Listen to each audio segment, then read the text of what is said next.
শুভ সন্ধ্যা। তো আজকে আমি হান্ডি চিকেন রান্না করব, তো তোমাদেরকে দেখাবো কিভাবে করছি। তো ভিডিওটা শেষ পর্যন্ত দেখতে থাকবে।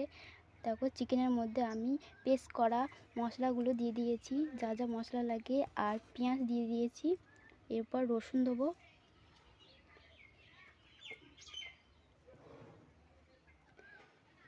তারপর এটাকে ম্যারিনেট করে নেবো ভালো করে। তো আমার হয়ে গেছে। এবার তেল দিয়ে দেবো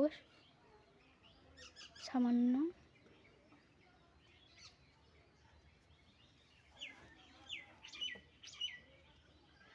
তো এই দেখো, এই কয়লাগুলো আমার দাদু দিয়ে গেছে। তো এখন এগুলো ভাঙছে। এবার উনুনে আমি চাপিয়ে দেবো কয়লার মধ্যে। তো দাদু আমাদের নেই, দাদু কলকাতা চলে গেছে মামার বাড়ি। তো হয়ে গেছে আমাদের রেডি।